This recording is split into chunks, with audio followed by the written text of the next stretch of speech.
पिछले कई महीनों से लाखों स्टूडेंट बांग्लादेश की सड़कों पर प्रोटेस्ट कर रहे हैं।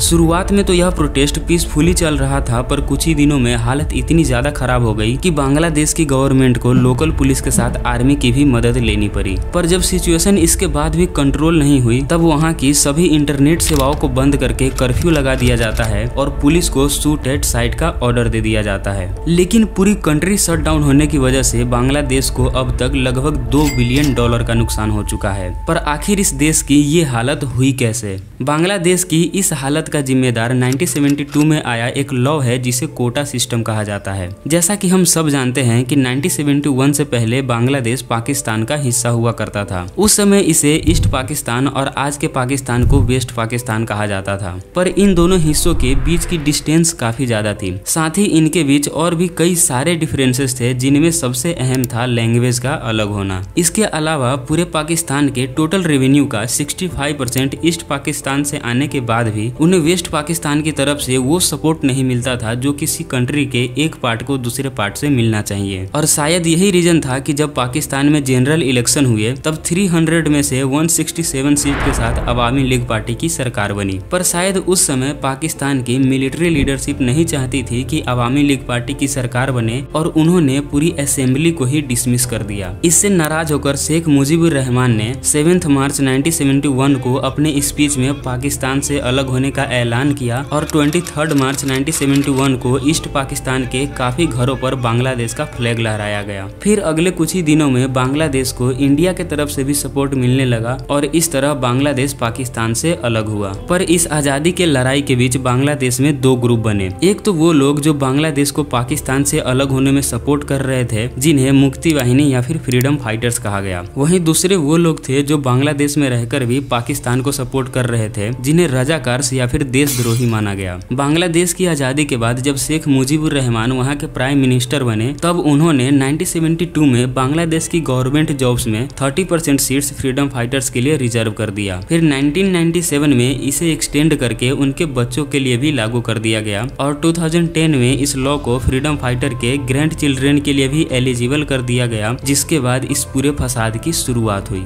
2012 से 13 के बीच इस कोटा सिस्टम को लेकर स्टूडेंट की तरफ से पहली बार प्रोटेस्ट हुआ, पर गवर्नमेंट की तरफ से कोई रिस्पॉन्स नहीं मिला और इस मामले को दबा दिया जाता है। लेकिन जब 2018 में स्टूडेंट ने वापस से प्रोटेस्ट किया, तब गवर्नमेंट पर हाई प्रेशर बना, जिसके बाद first and second class job के लिए इस 30% रिजर्वेशन सिस्टम को हटा दिया गया। अब ये बात यहीं पर खत्म हो जाती, पर 2021 में कुछ फ्रीडम फाइटर के ग्रैंड चिल्ड्रेन ने इस कोटा सिस्टम को हटाने को लेकर सुप्रीम कोर्ट में पिटीशन फाइल किया और इसका रिजल्ट बहुत ही शॉकिंग था। सुप्रीम कोर्ट ने कोटा सिस्टम को वापस से लागू कर दिया था। मतलब जिस न्याय को पाने में स्टूडेंट्स को कई साल लग गए, वो सब कुछ एक ही झटके में समाप्त हो चुका था। सुप्रीम कोर्ट के इस फैसले से स्टूडेंट्स बहुत ज्यादा भड़क गए और उन्होंने प्रोटेस्ट करना शुरू कर दिया। हालांकि यह प्रोटेस्ट बिल्कुल शांतिपूर्वक तरीके से हो रहा था, पर तभी बांग्लादेश के प्राइम मिनिस्टर शेख हसीना ने अपने एक स्पीच में कुछ ऐसा बोला जिसने आग में घी डालने का काम किया। उन्होंने अपने स्पीच में बोला कि अगर फ्रीडम फाइटर्स को रिजर्वेशन नहीं दिया जाएगा तो क्या देश के रजाकार्स यानी देशद्रोहियों को दिया जाएगा। उनके इस स्पीच का मतलब एक तो ये है कि कोटा सिस्टम नहीं हटेगा, वहीं इसका दूसरा मतलब प्रोटेस्ट करने वालों को देशद्रोही बताने से है। इससे स्टूडेंट और ज्यादा भड़क गए और हालत बद से बदतर हो गई। अब इस सिचुएशन को हैंडल करने के लिए लोकल पुलिस के साथ आर्मी की भी मदद ली जाती है और उन्हें शूट एट साइट का ऑर्डर दे दिया जाता है, जिसके बाद पुलिस वाले स्टूडेंट्स पर फायर करना शुरू कर देते हैं। इसमें लगभग 200 स्टूडेंट्स मारे जाते हैं, कई हजार जख्मी हो जाते हैं और बहुत सारे स्टूडेंट्स को अरेस्ट कर लिया जाता है। पर फिर 21 जुलाई 2024 को बांग्लादेश की सुप्रीम कोर्ट की तरफ से कोटा सिस्टम को लेकर एक बड़ा फैसला आता है। दरअसल सुप्रीम कोर्ट ने कोटा सिस्टम के 30% रिजर्वेशन को कम करके 5% कर दिया। तब कहीं जाकर स्टूडेंट्स ने अपना प्रोटेस्ट खत्म किया, पर अभी भी उनकी कई सारी डिमांड्स है जो पूरी नहीं हुई है।